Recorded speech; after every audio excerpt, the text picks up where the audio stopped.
Chapter 6. When I look up, the boys are jumping over the fence. They beat the train. Fiza and I hold the car doors open for Sanjay and Amit, and we all pile in. The boys are panting and their faces gleam with sweat. Sanjay has scratches on his hands. A minute later, Ram Uncle returns just as the train disappears. As he gets into the car, we can hear the angry men shouting, "I will catch those boys! I'm gonna get them!" Ram Uncle looks at our terrified faces, hears the yelling man, starts the car, and speeds away. When we've driven for a few minutes, I exhale. Ram Uncle pulls the car over when we are near home. "Amit," he says, "what happened?" "Nothing," Amit says. "Is that why you boys look like you saw a ghost?" he asks. No one answers. "Is that why that man was yelling and threatening?" he shouts. His voice bounces off the walls of the car. I speak up. "Ram Uncle, they went to see what was going on with the water truck." "Why?" He bangs his hands against the steering wheel. "Is it your business? Are you the police?" "No," both Ahmed and Sanjay say. "We didn't know. We were just curious," Sanjay says.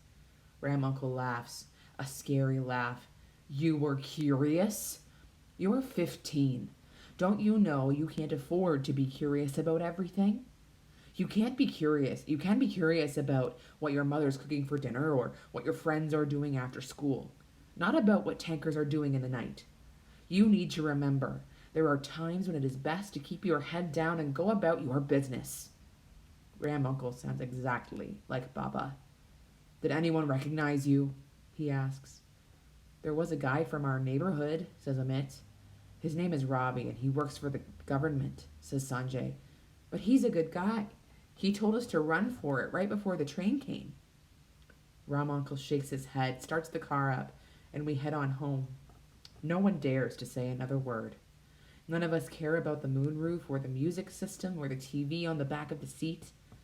If only we had just stayed in the car. Pardon me. Let's hope that the boss forgets about you boys. You both were very lucky that Robbie was there. You all will not utter a word about this to anyone, understand?" Ram Uncle says. We scramble out of the car.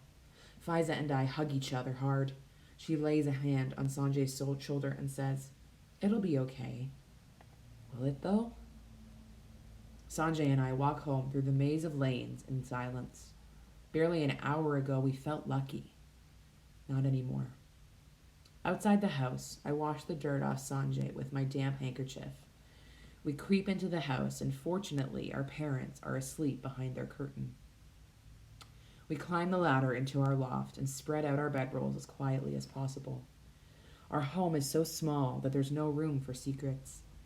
We found that out when we were young, and our mother seemed to know that everything that I'd whispered to Sanjay the night before. She knew that Fiza had given me a whole chocolate bar and I had only saved a small, melty square for Sanjay. She knew that I was angry with her when she made me eat okra. I sometimes think she sleeps with one ear open, and it amazes me that she can hear anything besides our father snoring. But we were smart kids, and we found a way to share secrets by using a notebook.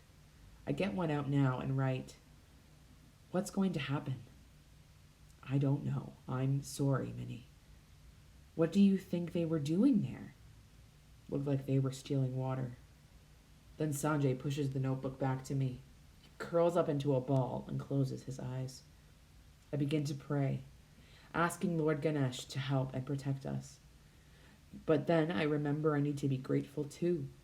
For a moment, when the train was coming, I imagined the angry man really hurting Sanjay. I imagined the train crushing him.